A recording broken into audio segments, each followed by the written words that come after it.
going to discover is being done right here in the United States by the perpetrators of such crimes against humanity to, again, people of the Falun Gong faith. Jan Jekielek is our first speaker. He is the Canadian. He is, among other things, a senior editor with the Epoch Times, as well as the host of an absolutely terrific interview program. I say that without complete impartiality. I've been on it a couple of times myself. American Thought Leaders is, I think, one of the best television interview programs in the world. And thanks to Jan, who's got to his credit some 1,000 of these interviews. It's a very, very salutary experience for those who are participating as well as those who are watching it. I want to commend in particular, I think, the most recent of these interview programs in which Jan speaks with our colleague, a member of our Committee on Present Danger China, one of our regular featured guests on these webinars, Colonel Grant Newsom, United States Marine Corps, retired. It's a terrific interview with one of the best in the business, well, both the media business and the subject matter expert business on China. Jan, we've asked to speak about who are the Falun Gong and why does the CCP fear them so tremendously? And how are media outlets like Epoch Times identifying and countering CCP suppression in this country? Jan, it's great to have you with us. Welcome. Thank you for your help in putting this program together, and over to you. So much for the very, very kind and warm introduction, and I'm honored to be here with all of you today. You know, the Epoch Times, and yes, I do pronounce it a little bit differently, but we're for freedom of we're for many freedoms at Epoch Times. We're also for freedom of pronunciation, as I'll have you know. The Epoch Times was actually founded by Chinese Americans back in 2000, and a number of them were Falun Gong practitioners. They had come over from communist China after 1989, after the Tiananmen Square massacre ended the student movement. They're pretty smart folks. They ended up at Georgia Tech doing different things. But in 1999, the Chinese regime turned against a very, very popular spiritual discipline in China called Falun Gong, which you've mentioned. And this was actually kind of a remarkable movement in China in the 90s. Okay. Specifically, there are these traditional methods that people were going back to, right? Under communist China, all these traditional things were suppressed, but the health system had collapsed and people were going back to traditional methods. And the most popular of them was Falun Gong, mind, body, spirit connected together. So you were, on the one hand, you were doing these exercises to benefit your body. There were teachings that you were learning, and there was this spiritual component. And the idea is all of this worked together, and people basically took to it by the millions and had these remarkable health benefits. People were getting awards from the government in some places. And this is the kind of thing they did in China, right, for lowering the healthcare costs in the various regions that they were. By the end of the 90s, it was 70 to 100 million people that were doing it. And as this movement grew towards the end, the government, specifically the dictator at the time, Jiang Zemin, was taking a very close look at this. He was, first of all, it grew larger than the Communist Party, right? And the Communist parties anywhere don't like any particular competition. And there's also a lot of evidence that Jiang himself was actually quite jealous of Li Hongzhi, who's the founder or master or teacher, people use different terms for this, of the discipline. And basically in 1999 decided to outlaw it and essentially eradicate it, to use the terminology. And that didn't mean, to use his terminology, that didn't mean that it was kill everybody or something like that. It meant re-educate, transform, force them to renounce their faith. Okay. And this turned, of course, millions of people suddenly became illegal. And the whole kind of system in China got basically focused on, the whole security system focused on doing this to this very, very large group of people. Millions of people were put in the labor camps. And, for quite some time, the Falun Gong, I'll describe a little bit of how it works in a moment, but they responded by just viewing this as a colossal mistake by the government and just trying to appeal quite a bit, quite extensively to various local offices in Beijing, where the traditional place where these sorts of appeals would be made. But they basically were met with no response, only greater persecution. And so the thing about Falun Gong, it's based on truthfulness, compassion, forbearance. These are the core principles. The truthfulness part weighs very heavily into what we do at the Epoch Times, right? This is, but to make a long story short, it's not something that works very well in a communist structure. Okay, there's this element of very strong emphasis on individual agency. I'm just going to explain my basic understanding of. There aren't a lot of rules. There's voluminous teachings written by Li Hongzhi, but there aren't a lot of rules. The rules might be something like this. I jotted down a few things for myself. The teacher is not, or the master is not the boss. He's a spiritual guide. There's no worship in there. There's no tithing. There's no collection of funds. Okay, there's no hierarchy. Actually, every practitioner is basically is on their own spiritual journey, and is accountable to the teachings themselves. There's no roster of practitioners. It's also nonviolent. But the combination of all of this, right, and effectively the way I read it, is it basically created this movement of huge individual agency in a communist culture, which tries to basically get rid of that. And in a sense, right, and of course this wasn't the intent of Falun Gong in the first place, but it became kind of an existential issue for the Chinese regime because people were thinking for themselves. And when they were challenged, they would say, well, truthfulness, I have to be truthful. The sky isn't blue. You're a Communist Party, you're demanding me to say that the sky is green, but it's not, it's actually blue. And and they also turned to be very, very difficult to re-educate. It turned out that way. So this what initially John believed would be a very quick suppression and elimination turned out to be this prolonged, now 25 years, attack on the Falun Gong. And what Jiang created without having realized that was possibly the largest single civil disobedience movement in the world. Okay, from what we understand, there's something like 200,000 underground printing sites where people create materials explaining the truth about communism and also the truth about Falun Gong, and go out individual millions of people going around China, giving out flyers, giving out DVDs, talking to people one-on-one. We're good, decent people. We're not these terrible things that the government says they are. And so here's how this connects back to the Epoch Times, okay? At the beginning in 1999, if you ever want to eradicate a group of people, what you have to do is you have to demonize them. And this has been seen repeatedly throughout history. So there was this huge propaganda. That propaganda came to America, and these Chinese Americans in Atlanta, Georgia said to themselves, you know what? We can counter this. We have the First Amendment here. And the Epoch Times was born and started reporting truthfully on China in Chinese, very quickly in English.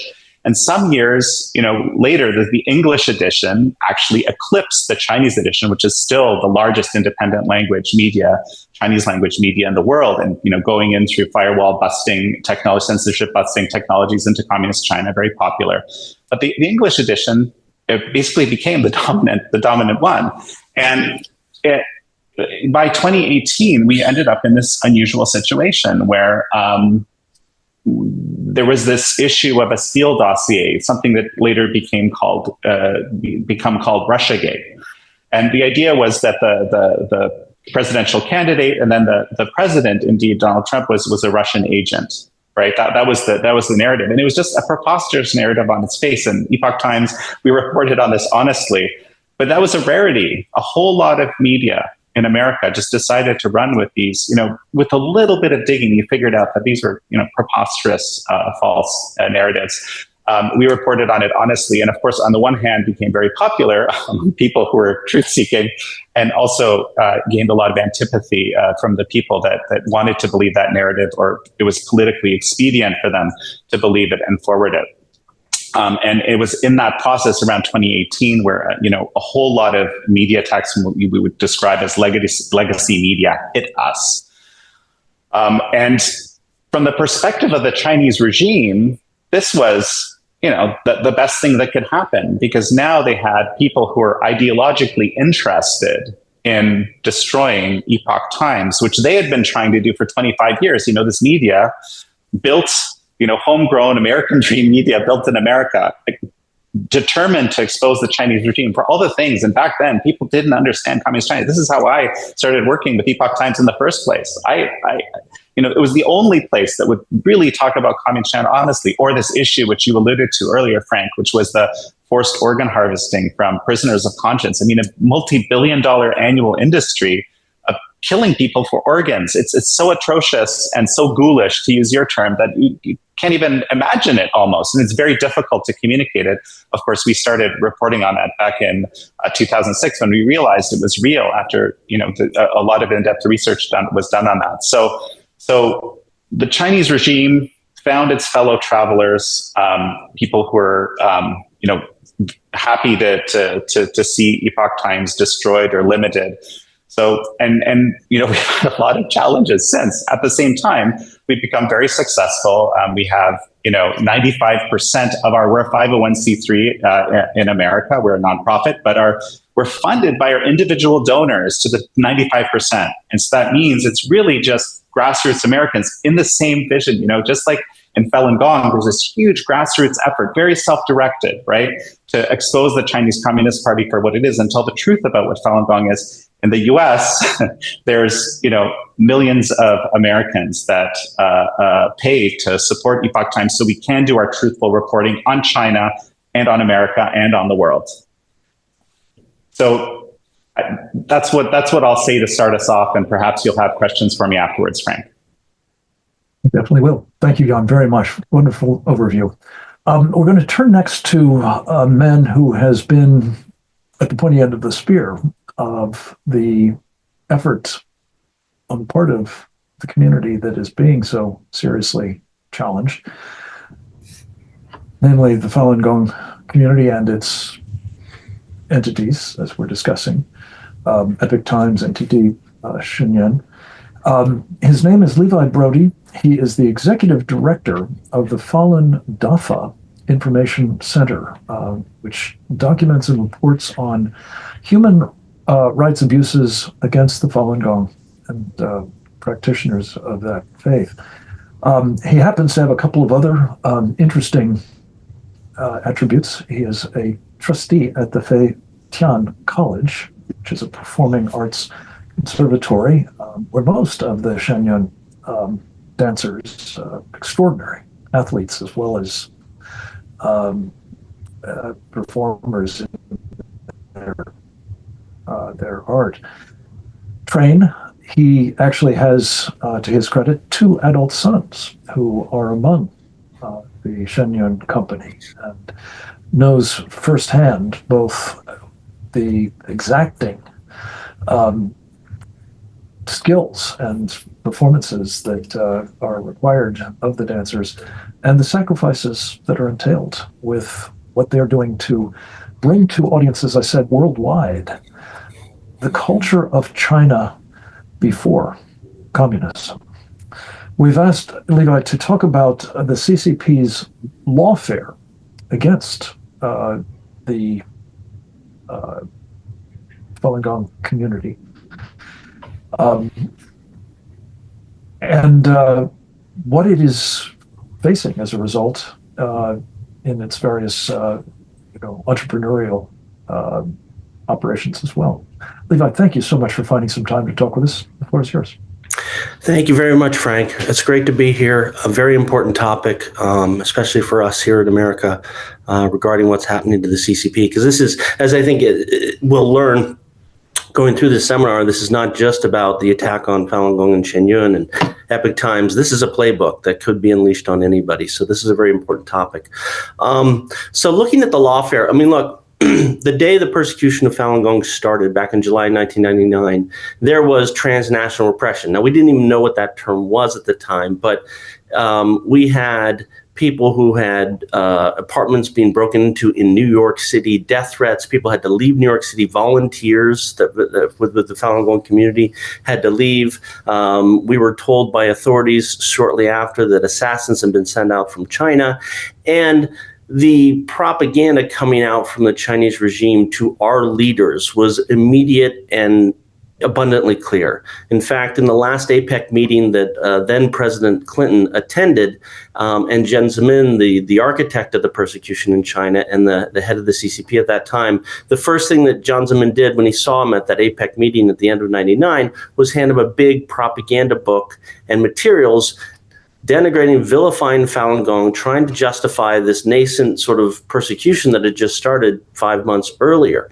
And it's been the same since then. Condoleezza Rice got the same treatment a couple of years later, and so on. Governors, senators, congresspeople, mayors, city councils. Over the last 25 years, the amount of pressure put on American authorities, American government leaders to not support Falun Gong, to turn away, to not expose terrific crimes like forced organ harvesting that was discussed earlier. So this has been very, very consistent.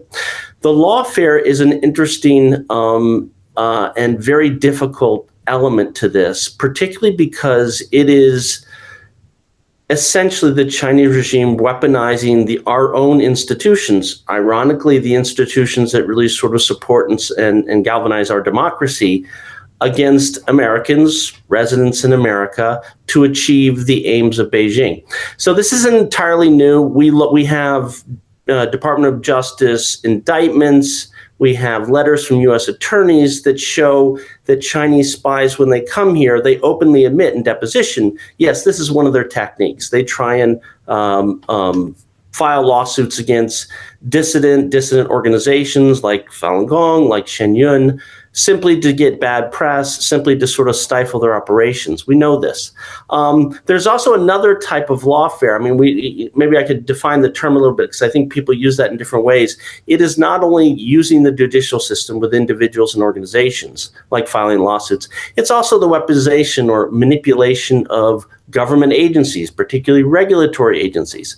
And so, while we know these Chinese spies and proxies for Beijing have been utilizing our court system in this manner, we also know they approach our government agencies. In fact, just probably a little over a year and a half ago, 2 Chinese spies were apprehended by the FBI in a sting operation. They were caught trying to bribe what they thought was the IRS to open up an investigation to remove the nonprofit status of Shen Yun. Luckily, the FBI apprehended them, sentenced them. And so you do see this, and we've seen similar type of behavior, pressure by Beijing proxies being put on other sort of regulatory agencies to go after Falun Gong and Shen Yun.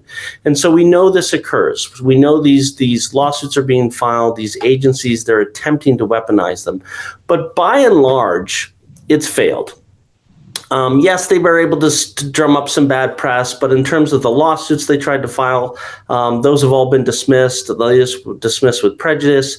The 2 guys that tried to bribe the IRS, obviously those guys wound up in jail.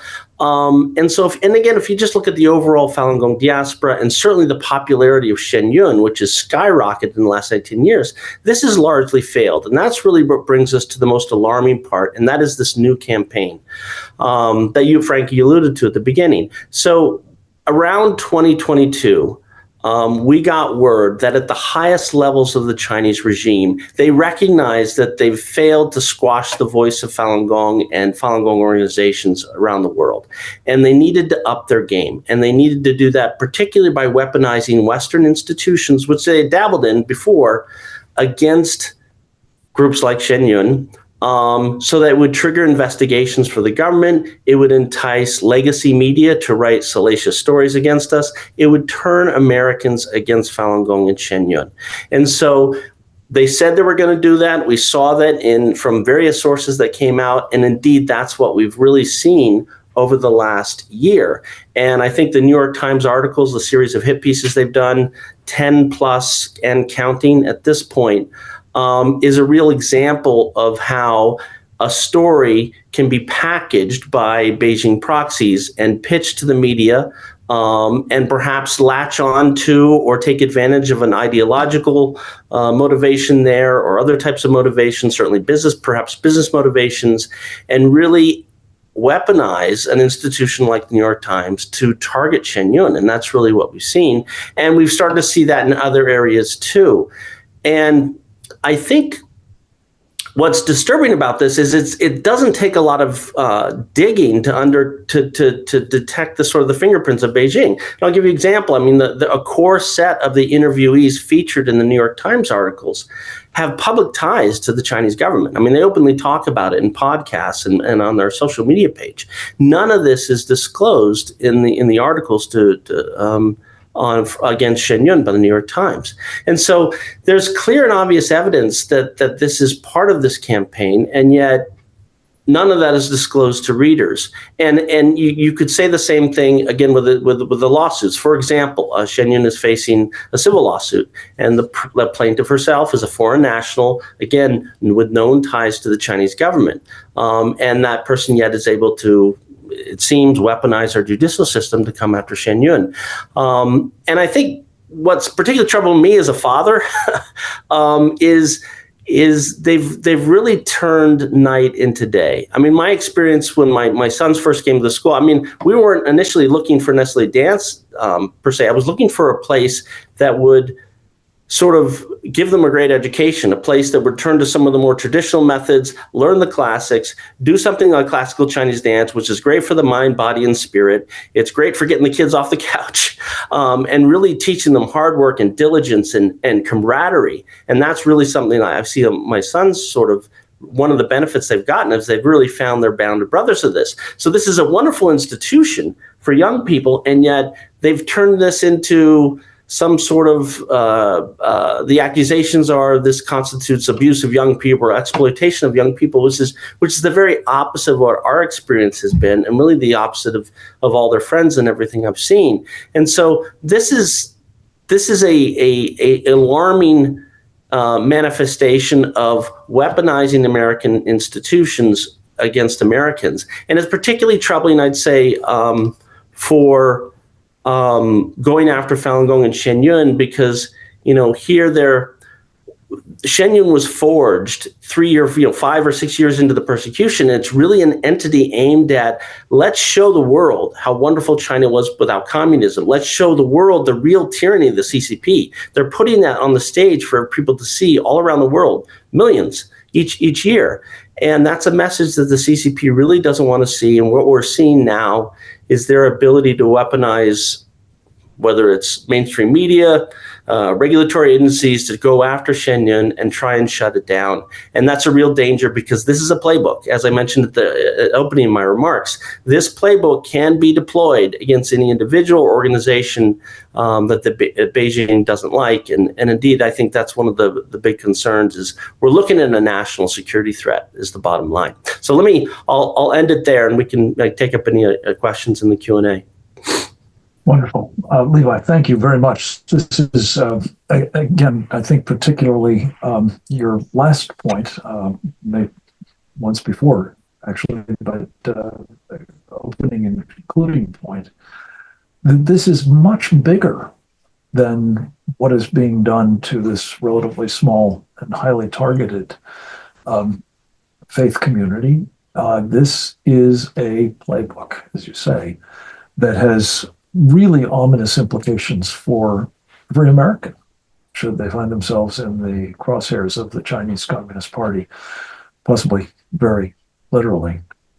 We're going to drill down a little bit further on how the Chinese are using other techniques, some of them including threats of violence, if not actual violent actions, against Shen Yun, this marvelous dance company. And I just want to say, full disclosure, I've had the privilege of witnessing the spectacle that they are putting on, again, in major venues like the Kennedy Center here in Washington last week, all over the world, spreading insights into what a magnificent culture China had before the Chinese Communist Party under Mao Zedong deliberately tried to expunge that culture, that remarkable multi-millennium history. We're going to hear next from a man who, if you have seen the company in action, you may well have seen as its MC. His name is Leeshai Lemish. He has been the master of ceremonies going back to the very beginning of the company in 2006. And we've asked him to talk about the power of Shen Yun, the threats that have been made against its performers, and the various sorts of disruptions of its programs and venues, all of which I think now fit into this playbook of repression, transnational, inside our United States of America. Leeshai, it's very good to have you with us, sir. The floor is yours. Thank you, Frank. And it's great to be here. This is a wonderful forum and a wonderful opportunity for us to address this really important topic. I'm glad it's coming to the forefront here for us to really dive into it, because there really is a lot to unpack. I think Jan and Levi did a really good job covering a lot of the basics. So I'll try to give you a view from what it's like on the ground in Shen Yun, what we've experienced recently and going back really to day one. And then what Shen Yun is, what we're trying to do, and why that terrifies the CCP so much. So 2 weeks ago, we were at the Kennedy Center setting up for our first performance. And midway through the morning, you might have seen this on the news, the fire alarm goes off. We're evacuated from the building. We're told this is not a drill. And it turns out that the Kennedy Center received a bomb threat, specifically targeting Shen Yun Performing Arts. And after about 3 hours outside in the cold, we were allowed back in, and there was no actual threat that was found. It was one of many such scare tactic pranks that we've received. And then we scrambled and got the performance ready and had a wonderful show on time and had 12 shows at the Kennedy Center. But what was really missed, I think, by a lot of the media coverage at the time, and we had a press conference to dive into this a little bit later, was the context of how this is not an isolated case. This specific tactic alone has played out in 20 theaters this tour, just this 2025 tour, which we're not even halfway through, and is really part of an 18-year campaign by the Chinese Communist Party to try to silence Shen Yun, which is part of the bigger campaign of silencing Falun Gong and any type of dissenting voice that challenges the CCP party line. And we now know that this is called transnational repression, or could also be called malign influence, right?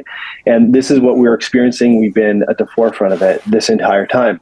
So the overview of what we have seen was from the very beginning when Shen Yun was founded, the first thing we saw was diplomats from the Chinese embassies and consulates trying to pressure theaters to cancel our shows. And said he would go to the theater manager in Little Rock or in San Jose, California, or in New York or DC and say, you must cancel Shen Yun or else you will face financial repercussions. We might withdraw our sister city relationship or the Confucius Institute. We will not have any Chinese performance companies, and this will damage U.S.-China relations. This primarily did not work in the United States. It actually ended up giving us some free advertising because people said, no, this is America. You will not tell us what we can and cannot watch. But in places like South Korea, some former Soviet bloc countries like Moldova, Romania, it did have some traction. They were more susceptible to corruption and bribes, a lot of which never manifested. So that was the first tactic. And then what we started seeing after that was a whole host of other tactics that they tried, including slashing our tires. And we experienced this on our buses. It's happened in Canada. It happened in California again recently, where we discover a cut on the front of a tire of our bus. And it's done in such a way that the tire would not deflate instantly, but would rather explode at high speed on the highway, potentially losing control over the bus at 60 miles an hour and with 30, 40 people on board, not to mention all the other vehicles on the road. We discovered this on a couple of our trucks as well. We, of course, are performers who they come from all over the world. A lot of them have ties back to China. We've had people try to leave China to join the company and been arrested. We've had people distribute DVDs in China of the performance and be arrested and sentenced to labor camps or prison. But outside of China, all of our performers, including myself, are blacklisted in China. Not only that, so that means you cannot go and see your family members when they're maybe old and you get to say goodbye to them one time. You don't see your kids getting married. And Moreover, the family members of several performers, including some of my MC partners that were back in Beijing, would receive regular tea visits, tea chats, they call these, from the national security in Beijing, and threatening them about their performers, their kids performing with Shen Yun. Moreover, we've had performers who have had family members arrested in China. One of our soloists, an erhu musician, while she was touring with us in Europe, her husband was sentenced to 3 years in jail. One of our dancers, his mother's been in and out of jail multiple times. And this is, of course, very much tied to what we're doing here. And then we saw an escalation in terms of trying to change the narrative about Shen Yun online. And I'll get a little bit into our history in just a moment, but basically 50-cent commentators posting negative reviews about Shen Yun online that are all kind of copy-pasted and sound the same, and very much do not represent the actual reaction from the audience that we see night after night at the Kennedy Center and all over the world. Trying to influence social media and mainstream media, and finally the bomb threats and the spies, and trying to get party narratives to affect lawfare or investigations. So real quick, because I know I don't have a lot of time, Shen Yun was founded very much in a similar type of origin story to the Epoch times. When the persecution of Falun Gong started in 1999, you had people from all walks of life, not only in China, but around the world, who practiced Falun Gong. Among those people were artists, some of whom were elite artists in classical Chinese dance, or in some cases ballet, and music from China. And some of them escaped to the United States, to Australia, Canada, other places. And they said, how can we use our skills to raise awareness about the persecution that's happening to people just like us in China? And not only that, they also had a sense that they want to revive traditional Chinese culture. So every year, the Chinese embassy and consulates around the world would have these Chinese New Year performances. And this is really, it's really very much a celebration of the Chinese Communist Party. Everything is red. The colors are red. The themes are red. It's all about how wonderful everything under the CCP. And these elite artists who practice Falun Gong said, this does not represent us at all. And this does not represent traditional Chinese culture. Let's put on our own show. And in the early days, there were a few of these kind of galas, and we did some at the Radio City Music Hall and other places. And eventually said, you know what, let's do this for real. Let's put together a performing arts company, and we will revive traditional Chinese culture, share with the world, show what Chinese culture before communism was really like. And at the same time, as part of each performance, we will have a dance or two talking about what is happening to Falun Gong practitioners in China today. And not only the brutality of the persecution and the horror that they face, but also their courage and their faith and their integrity, and even the courage of bystanders sometimes. And let's tell that story. And those are some of the most moving stories in our performance.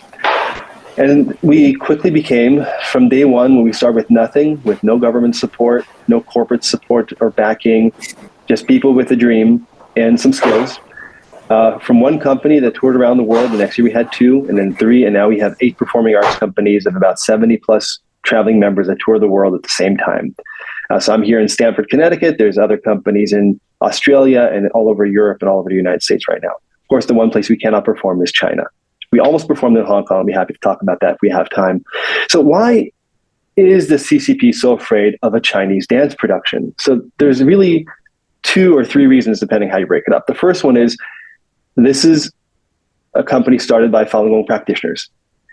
The CCP has spent this entire time saying that Falun Gong is crushed in China, that Falun Gong people are not normal, that they are, abnormal. Let's just leave it there. And here we are performing with Falun Gong practitioners who are happy and athletic and immensely talented and well-balanced and smiling in a way that cannot be faked all over the world. And not only that, we're showing the persecution that they claim does not exist. And we're showing it at Lincoln Center, at Kennedy Center, in all these top venues in front of congressmen and all kinds of people from high ranks of government and CEOs and entrepreneurs and Hollywood and media and everybody else. And there's something about art that is very touching and communicates truth in a way that is very hard to fake, and it resonates with people. And when they see it, because these are stories, it's very memorable. And it really changes their perspective. And the Communist Party is very afraid of that. The second reason, which is a little deeper, is really what we're doing is reviving 5,000 years of Chinese civilization. And this is a traditional culture, and not just the stories, but the virtues behind them, ideas like integrity and loyalty and courage and faith in higher powers. that the CCP tried to destroy from day one and has been trying to do for 75 years. The Cultural Revolution being the most obvious example, because they knew that communism, Marxism, Leninism, Stalinism, all this stuff is a foreign import, and they needed to wipe out what was there before to allow this to take hold.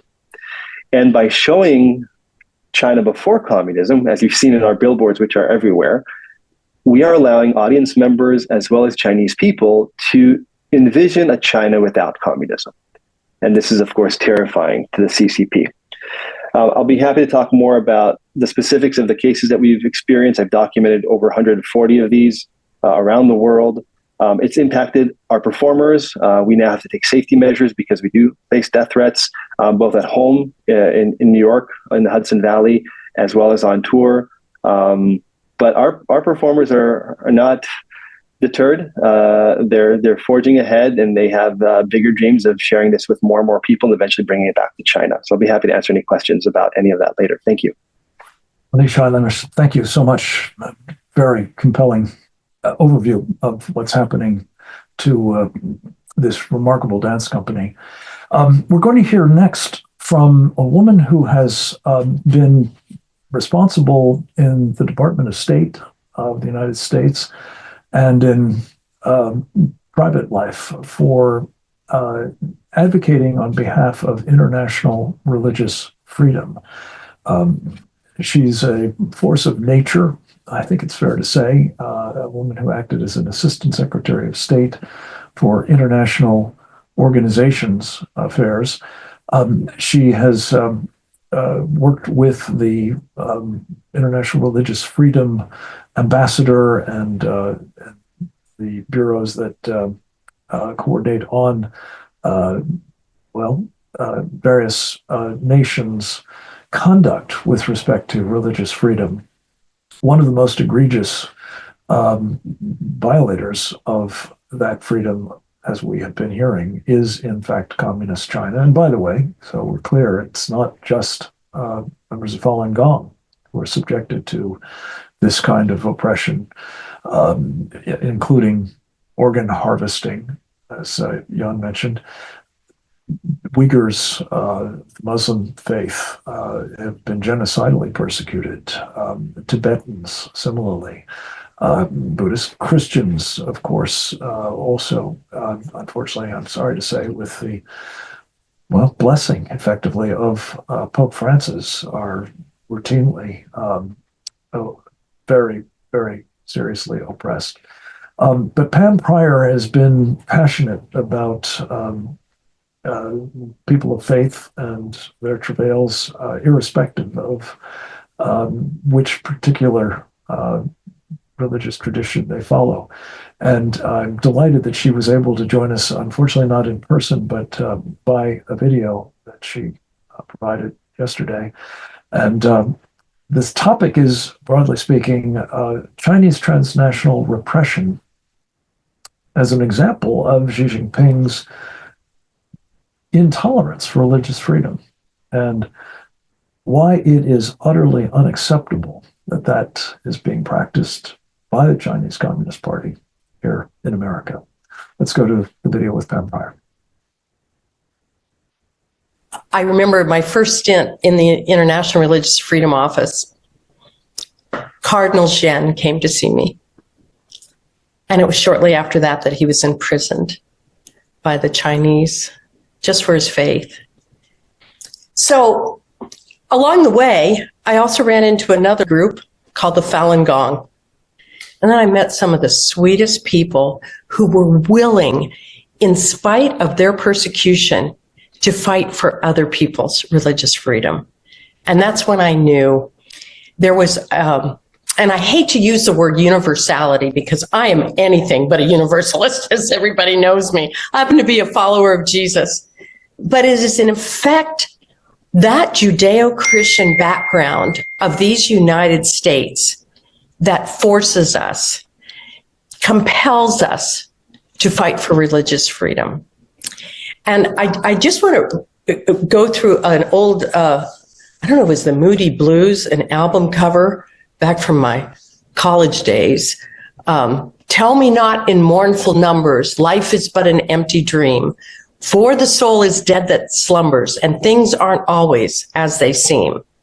So now we are looking at what is going on with the Falun Gong, with the New York Times aiding and abetting a story that they are harboring, these horrible people, and nothing could be further from the truth. This is a group, much like the Uyghurs, much like the Yazidis. They're not a household name often, but they are people that we believe should have their fundamental right to freedom of religion and belief. And here's the other thing. As an American, as a follower of Jesus, I know that everybody has in their heart a God-shaped hole.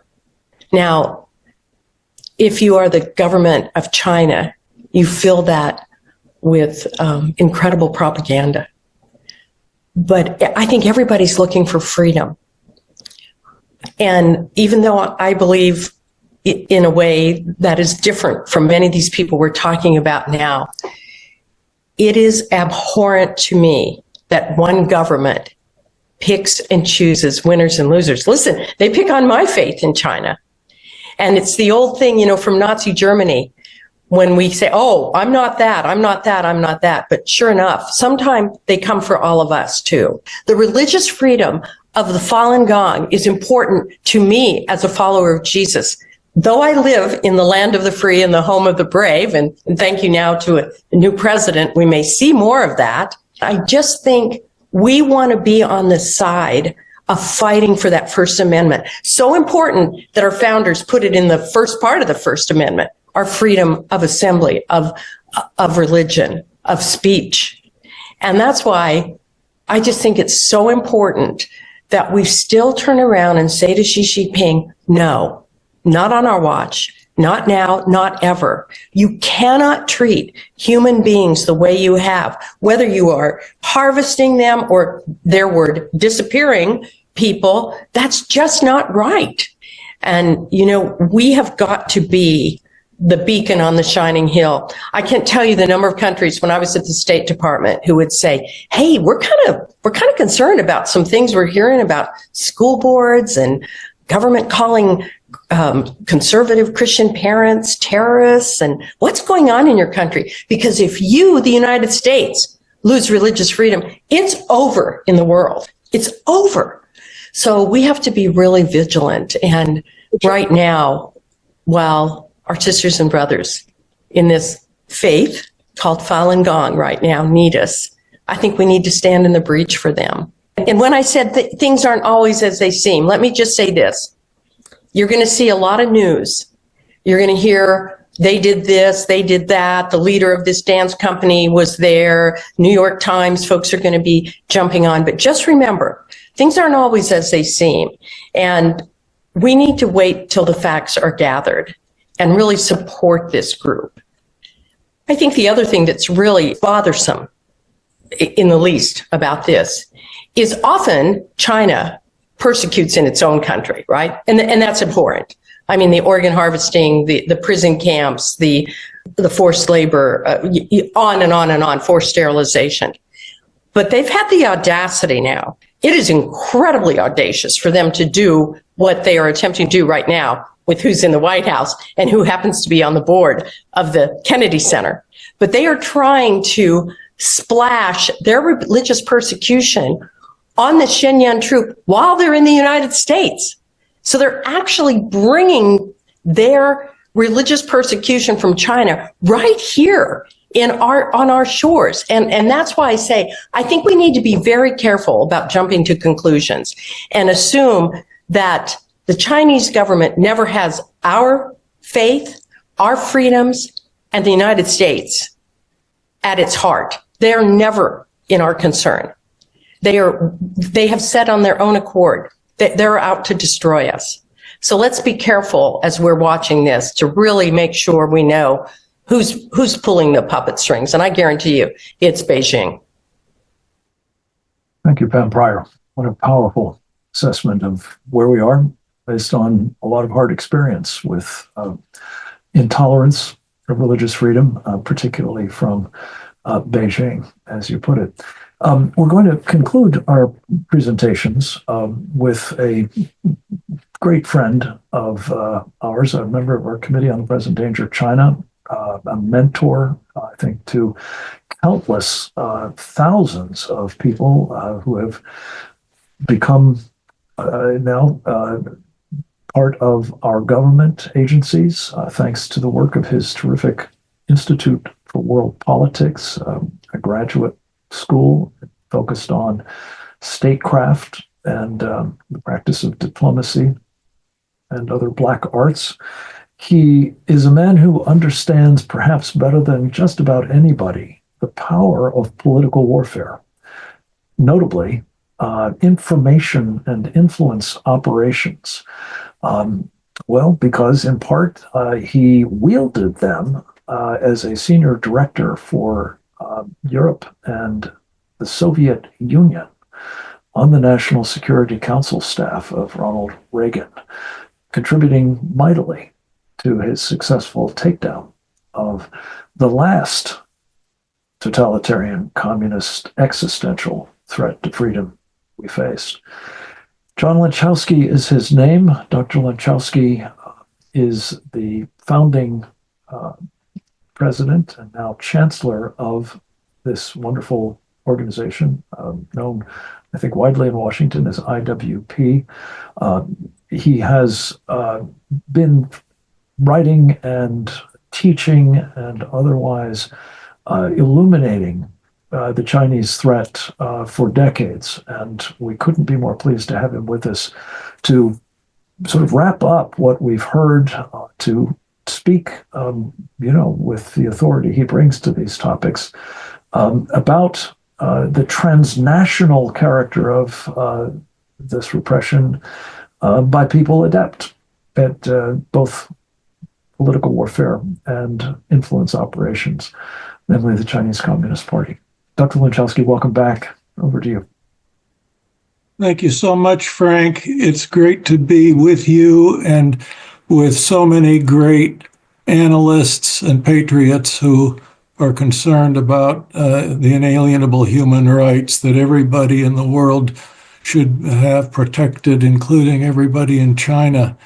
I would just like to make a few remarks about the overall strategy of communist Chinese political warfare and strategic influence operations that includes this transnational repression. The fact that the New York Times should be publishing this collection of attacks on Shen Yun, which is a magnificent organization, and whose performances, if anybody in the audience hasn't seen them, should go see. But the fact that the New York Times is doing this is linked very much to the longstanding efforts by the Chinese Communist Party and its United Front Work Department, which everybody should know about. The United Front Work Department, which is its vehicle of political warfare and perceptions management and deception. And they have been working on compromising the U.S. media for a very long time. The New York Times and the Washington Post, and even a few other newspapers, even a local one like the Des Moines Register, have taken millions of dollars from Beijing's United Front Work Department or one or another of its propaganda associates to publish, for example, the so-called China Watch supplement, which would come out about every 2 weeks. It looked like a section of the newspaper, and this was Chinese communist propaganda. And this propaganda, of course, was designed to distort our perceptions of Chinese reality, to cover up the crimes of the regime. But perhaps one of the worst things about this corruption here is that these newspapers would not report truths about realities in China, whether it was human rights violations or national security threats, their espionage, their strategic influence operations, their military buildup. And you couldn't get the real truth about these things from our major media. This corruption was done in many other ways.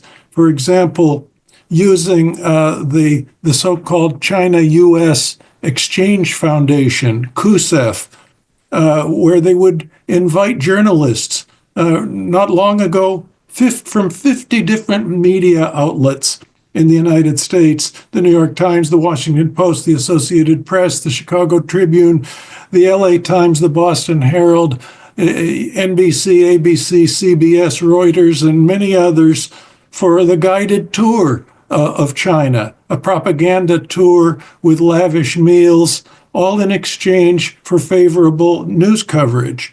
The United Front Work Department was inserting fact checkers into the social media organizations in Silicon Valley. They would give similar tours, by the way, to students in American universities, graduate schools, in international relations, law, and also historically black colleges and universities. The repressive element of all of this could be seen in a number of different ways. Dissidents from the Chinese enforced conformity. There were dissidents amongst the 375,000 Chinese students in the United States, but Beijing would make sure that there were minders who were spying on them, stalking them, ensuring that they would not have any kind of a voice and would suppress the freedom of speech that ordinary students in American universities ought to be able to enjoy. The Beijing used the so-called Chinese Students and Scholars Associations, and they have 142 chapters in the United States that are busy doing this, and these CSSAs organize demonstrations to crowd out dissidents. So if, for example, there is if Xi Jinping comes to the Bay Area for a summit meeting, a crowd of anti-communist Chinese Americans, including students, would try to greet him with protest signs and so on, but then they would be harassed and crowded out by a gang of Chinese agents, including students, who were either bribed or coerced in one way or another to come and harass the anti-communists. They would do this specifically to harass the Falun Gong, other exile groups like the Uyghurs and the Tibetans. The Beijing has set up police stations in American cities. This has been exposed within the last year or so, where they effectively are going after dissidents, arresting them, harassing them, threatening their relatives abroad. China uses, the communist China also uses the so-called hometown associations, which work on influencing the Chinese American community to exploit identity politics and mobilize them, against the dissident groups. The Chinese intelligence service, the MSS, rewards and threatens Chinese students to become informants on dissidents amongst the other students on American campuses. The United Front Work Department has another subsidiary called the Overseas Chinese Affairs Office, which is set up, amongst other things, to track dissidents. Then I shouldn't neglect to mention one of the uglier parts of all of this, a thing that the United Front Work Department or the Intelligence Service, I can't remember which one, has organized. It's called Fox Hunt. It is a whole program to stalk, to kidnap, and deport dissidents of Chinese ancestry back to China. And then, of course, so much of this is targeted on dissidents and Chinese dissidents and Falun Gong members here in the United States, but they do other things to harass Americans who are in solidarity with the cause of human rights in China, such as the few U.S. scholars who haven't been silenced, either by bribery in one way or another, denying visas, for example. If you don't write things, if you write things that Beijing doesn't like, they will deny you a visa to come and visit China. And so you can't go and travel to the country of your expertise. And so American scholars have learned of China, have learned how to observe what I call the four taboos. The four taboos are: don't write about Chinese human rights violations, their military buildup, their espionage, or their strategic influence operations. And so easily a majority of sinologists in our think tanks and universities censor themselves about these things.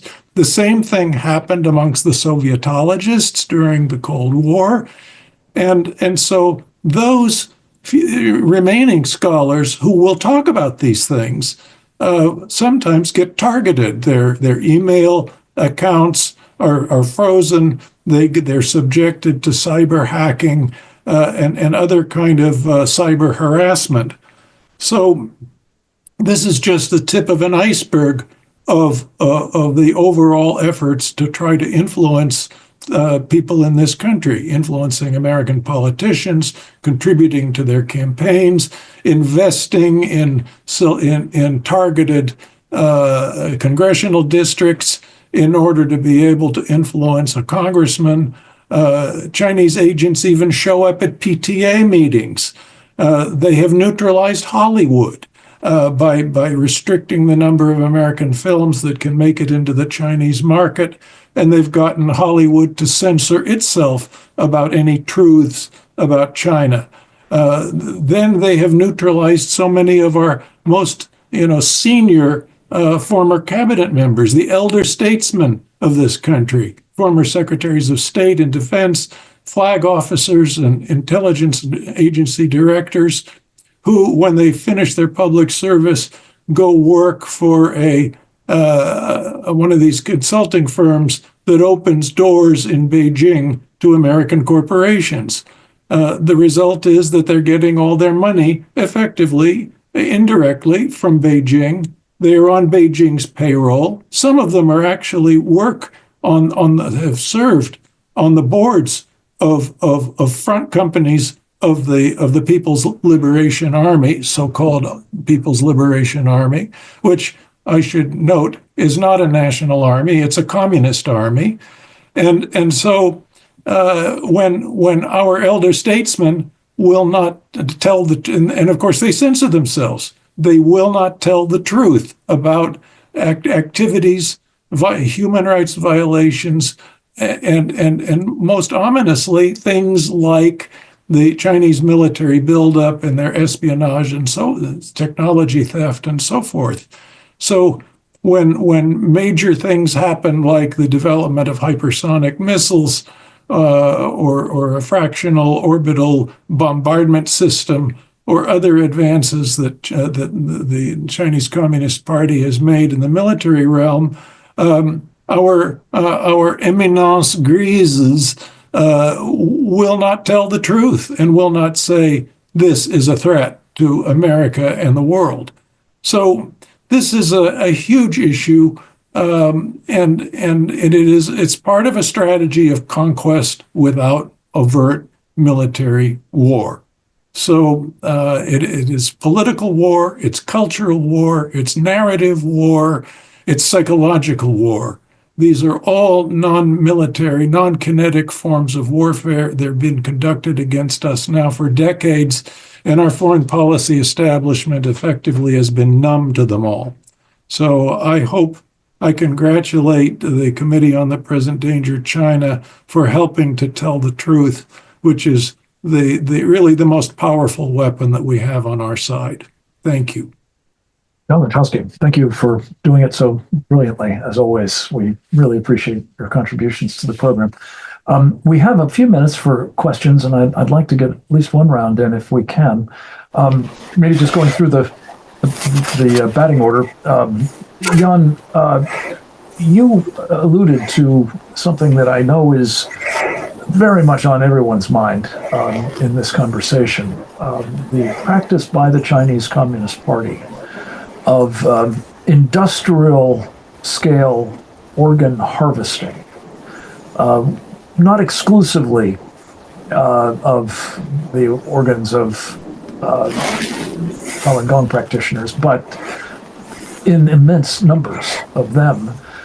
Could you shed a little bit more light on how this operates? The essentially the organ tourism industry that the Chinese have now created, and their ability to satisfy the genetic requirements of would-be donees by serving up essentially on command, unwilling, and often terribly brutalized donors.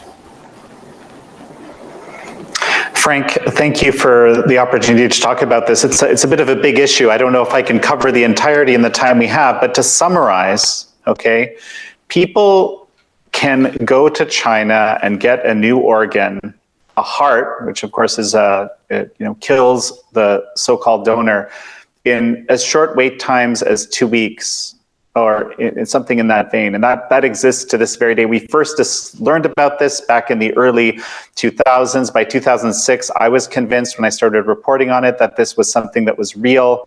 There's a paper, I'll summarize it this way, okay? There's a paper in the American Journal of Transplantation from a few years back titled "Execution by Organ Procurement."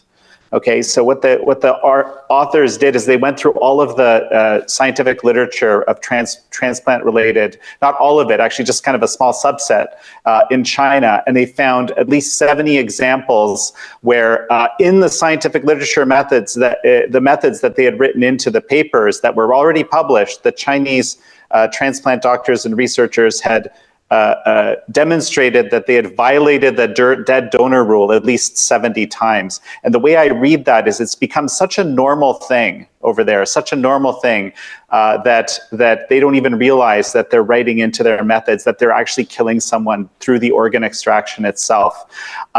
This David Matus estimates this is about a $9 billion a year industry. The best estimates we have of the number of transplants a year are something to the tune of 70,000, 60. It's very, very hard to estimate exactly. And the main reason why the Falun Gong were, particularly mainly used as donors is just the scale. That there's so many more Falun Gong than other groups that are targeted in this extreme way. So that summarizes it. And there's actually a survivor. So here's the thing. I never thought we'd ever see a survivor of this. But there's actually a man who, by the way, has been targeted by this fox hunt operation that John mentioned earlier, who has a giant 14-inch gash in his side. He's missing parts of his lung and parts of his liver. And he's lived to tell the tale. And, basically the US government helped actually get him to US to relative safety, although that is now being threatened basically by the CCP through these types of fox hunt operations. I have numerous episodes of American thought leaders that discuss this in great detail. There's one thing I wanted to mention, though, which I think is really important, just, as if in between the time that we organized this seminar and now, the DOJ publicized an indictment, okay, which mentioned Epoch. You want to give a model of what transnational repression looks like in America. All sorts of groups were targeted by Chinese hackers, okay, and these hackers are still at large. One of them was the Epoch Times. Another one was the Defense Intelligence Agency, the Department of Commerce. Actually, it's worth reading the indictment because you can see where the priorities are. American religious leaders. So, Defense Intelligence here, American religious leaders here, Epoch Times that's been exposing the Chinese Communist Party there. This is something that's happening in real time, and this indictment is out there to read. And these people, there's 12 of them, are actually still at large, and they were working on this for at least 7 years, doing these hacking operations. Thank you. We both use the term ghoulish, but the degree to which this is being done, to hundreds of thousands of people in China, and the Chinese Communist Party is benefiting financially, massively, from doing this to political prisoners or Uyghurs or others, is just utterly despicable. And I think it should be a prosecutable offense. I know that there was a prestigious group out of the United Kingdom that investigated this thoroughly, and I think came to the same conclusion. And I appreciate so much both what you've said about this and what you've reported on it and American thought leaders, and what Epoch Times has done to chronicle all of it as well, Jan. And Frank, if I may, Please. There's Senator Cruz and Representative Perry have introduced Falun Gong protection. We introduced the Falun Gong Protection Act, which focuses on basically getting the U.S. government to censure these people who are involved in this. It's the first type of federal legislation of its kind, and it's just being introduced as we speak. So the U.S. government is I believe, taking this seriously, and I hope every single representative and senator can get behind it. Amen. Levi, you touched on something that I find fascinating, and would ask you to elaborate on it if you can. There is apparently a familial tie between one of the reporters who's been writing for the New York Times these hit pieces on Shen Yun, and I guess the Falun Gong sort of more generally in America, to an operative of the United Front Work Department, the entity that I think has been handsomely profiled, in effect, or at least the results of its efforts by John Lachowski. Can you elaborate a little bit on that? Because it does say a lot about, as Pam, I think, put it, who are the puppet masters here?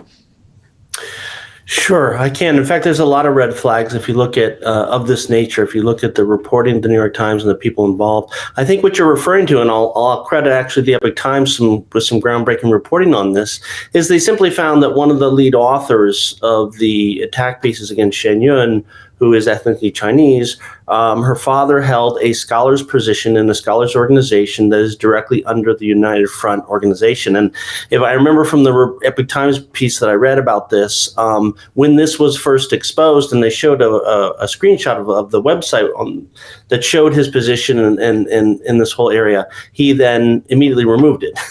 And so you can no longer see that. Luckily, the Epoch Times screenshotted that. And so there is a connection there. There's also with her, another red flag is that she was with the China team for at least 6 months. And it seems, looking on the timeline, the moment she landed back in the United States, the thing that she's now doing is going after Shen Yun. That investigation started right there. And I think the last thing I'd point out is... Could you just elaborate? What do you mean she was on the China team? Sure. So the New York Times China team, essentially. Yeah, I apologize. I should... the New York Times China team that does the report that covers China and focuses on China. I believe she's a reporter from the New York area, the DC area. She had gone and joined the China team, the New York Times China team, and she was reporting there for 6 months, immediately prior to returning to the United States, and then focusing on this piece against Shen Yun. Forgive me, I just wanted to make sure I wasn't confusing that with being on the China team. No, sorry. In the larger sense of the word. You had one final point you wanted to make, sorry. One final point. Well, I just want to, again, kudos to the Epoch Times. They had a breaking story this morning that shows a whole series of X accounts were just taken down by X. Because they were apparently falsified accounts or disingenuous accounts whose sole purpose was to amplify the New York Times articles against Shen Yun. And I guess the folks at X saw that they were indeed disingenuous or fake accounts, and they take them down. But I think this is the one thing I hope someone at the New York Times is doing, is that these articles are achieving the propaganda goals of Beijing. And that should cause a great amount of concern, an audit, an internal investigation. And this is just another example showing you that you've got these, it seems, social media-based Beijing proxies going out all over X, trying to amplify the damage of these New York Times articles against Shen Yun, and it turns out they're fake and they've all been taken down. And that's breaking news that just came out of the Epoch Times today. Perfect. Thank you. Speaking of the Epoch Times, I received my print edition copy. We subscribe to what I consider, as I said, the best paper in the country. Just yesterday, and lo and behold, prominently featured in the opinion section was a very powerful article by Leeshai, and Leeshai, it I think was so evocative because you spoke directly to the experience of people in the Shen Yun Company in response to what's being done, including violent threats. I don't know if you mentioned this, rape, I think, among them, of course, the bomb threats and slash tires, threatening people's lives. Could you just amplify on a point that you made in this article about how these exquisitely skilled professionals are responding to this kind of oppression, very personal in their case, from China? Yeah, I think if you see these performers and you see them dancing on stage and the joy with which they perform, it's hard to imagine that they maybe right before the show got on a phone call to check on their relatives back in China, and if somebody came back from seeing the mom in prison, how she's doing. Or that, in my case, for example, I had a show just the other day where I couldn't get hold of my wife to check on my kids, and I was, my mind started going places. We just got death threats targeting our kids. That's the kind of thing that the performers have to be able to put aside when they go on stage and then really focus on the performance. And I think if you to kind of tie some of these things together, the organ harvesting that you and Jan were talking about, and just the overall persecution in China, and then at the same time, this battle of what really is China and what is traditional Chinese culture and what is the CCP that's latched onto all of this and differentiating all that. I think there's a sense of urgency for the performers. People are dying in China for their belief. People just like us on a daily basis. And here's the New York Times, which is supposed to be writing about that. It's supposed to be writing about millions of people being persecuted for meditating in a park and being killed for their organs. And not only are they not writing about that, they're nitpicking about how many hours we're working a day trying to expose this and trying to bring traditional Chinese culture. And the hope of the performance in a very, very complicated world, people see the performance and are uplifted and feel better about their purpose in life. This is their words on interviews that you can see online. It just there's a very strong sense of unfairness and injustice to all of this. And that we not only, especially for our Chinese performers, they came to America looking for freedom. They found it here and they escaped persecution in China. And they had a lot of faith in our institutes, including in the media. And here's the media that's supposed to be showing the truth to the world and instead coming after them for revealing the truth when they're not doing it. Yes. Thank you. And I commend all of our listeners. Leeshai's article in the Epoch Times is one of the best written and, as I say, most compelling I've ever seen on certainly the power of freedom and what I have come to call the phenomenon of foreign-born American patriots who actually understand better than most of us who had the privilege of being born here do. Not only what an exquisite, as I say, thing freedom is, but how perishable it is.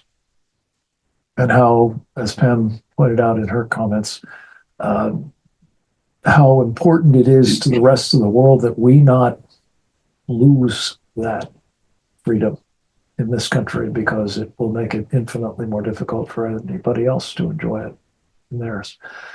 I wanted to conclude with just a special word of thanks to John Lanchowski, because in your usual elegant and comprehensive way, John, you made a point that we kind of started with, which is this is not somebody else's problem, what's being done to the Falun Gong community in this country, let alone in China.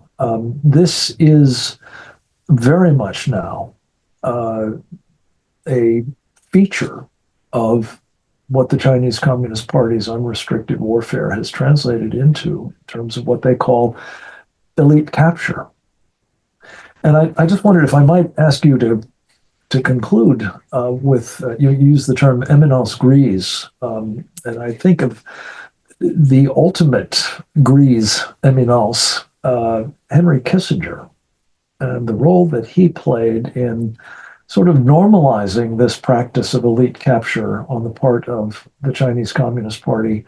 I think you had occasion to work with or be talked to by him in the course of your long and distinguished career on more than one occasion. But as just kind of an exemplar of how this works, how it is that the Chinese get their hooks into influential Americans, and how in turn those influential Americans help obscure what the Chinese don't want us to see. For example, China before communism, and to induce us to submit to the Chinese dictates and ambitions. Frank, it's thank you for your kind words. This is, it's as simple as bribery. I mean, so many of these people have gotten extremely wealthy by getting these consulting arrangements. And, I know, for example, and it, not only do they censor themselves when it comes to telling truths about the Chinese regime, but they also can act as Beijing's agents to suppress others who want to tell the truth. For example, I know of one former cabinet member, very prominent, who was on the payroll of a front company of the People's Liberation Army, and he happened to be on the board of a major think tank. Well, it happens that in that think tank, there was an expert on China, Ross Monroe, who started complaining about the unseemly number of elder statesmen who were on Beijing's payroll directly or indirectly, and who were testifying before Congress without revealing their conflict of interest. And it happens that after making some of these public complaints, this particular former cabinet member arranged to have Monroe fired. So we ended up hiring him to be on our faculty. Well, that's just one of these people. But then there are all of the big business leaders who were trying to get themselves, monopoly arrangements in doing business with China. One of them was a major donor to another famous think tank, and where there was a China military analyst who was doing clinical, dispassionate analysis of the Chinese military buildup. The donor thought that this information would end up disturbing a lot of Americans, and it might cause U.S.-China tensions, which would rock the boat and harm his business interests. So he arranged to have this analyst fired, and he was given a lot of hush money. And so he ended up going to another think tank where two board members who were both trustees of that think tank and major donors threatened to resign if they didn't fire him. So he was fired from a second think tank. And all of this is because people have been neutralized, both in our business community and amongst many senior people who are leaders of our foreign policy and national security establishment. They've been neutralized simply by money, and and nobody points this out to speak of. So it's a very simple technique. They have many other much more sophisticated techniques, but that's the one that works with lots of people who have engaged in public service at a very high level. Well, I'm going to shamelessly respond to that comment, John, by saying the Committee on the Present Danger of China has been trying to point this shameful behavior out, including in a summary of, I think, the first 70 or so of these webinars that my colleague Didi Lageson and I wrote, entitled The Indictment, concerning the prosecuting of the Chinese Communist Party and friends for crimes against America, China, and the world. You can find it, as they say, wherever books are sold. But John, I think your point is so important. I know some of those people who were at the receiving end of Chinese, coercive action. And it is scandalous. And I just wanted to conclude by saying last week, if you missed the webinar we did a week ago today, it's a perfect example of the problem. We talked at length with some of our best experts on President Trump's new America First investment policy, issued on the 21st of February, to try to correct what particularly those in the business sector known as Wall Street have been doing to sluice American investors' monies by the trillions of dollars into Chinese companies, some of them, as you say, John, directly working for the People's Liberation Army. All of them, I believe, in one way or another, are involved in what the Chinese communists call the military-civil fusion project. And it is indisputable that the power that we face today, the threats that emanate from that power, and not just in the kinds of ways we've been focused on today, the influence operations, the cognitive warfare, as you call it, John, the psychological warfare, the influence operations, information. No, I'm talking about the power to wage war against our country of the worst kind. Has been enhanced, has been made possible, and certainly is being made more imminent a threat by our own investments placed in Chinese coffers by the mavens of Wall Street, who are exemplars of the phenomenon of elite capture, and who also, by the way, are using their influence, just as you say, John, their lobbying arms to make sure that nobody in Congress interferes with the gravy train they are on at the expense of all of us. We hope that the America First investment policy of Donald Trump will bring that to a screeching halt. Let me just say in closing how much I appreciate the participation of people who know firsthand whereof they speak in connection with the oppression of our friends in the Falun Gong community. Jan Jekielek, Yeah, you pronounce it the way you do, my friend. Our friends Levi Browde and Leeshai Lemish, Pam Pryor, and John Lanchowski, you've made a signal contribution to this program, and I hope to the awareness of those listening in the course of today, as well as those who will hear it in the future, the truth about what's being done to a faith community in America, as well as China, and what it means for all of us as well. I also want to say thank you to the Epoch Times, which I understand is live streaming this program and thereby making it possible for a vastly larger audience to take it all aboard. Thank you, in short, to all hands. God bless you. We'll go back to Didi Lugeson at this point. Many thanks. Thank you, Frank. And thanks to all of you for being here today. A video of this webinar will be posted to presentdangerchina.org within a day of the conclusion of our program.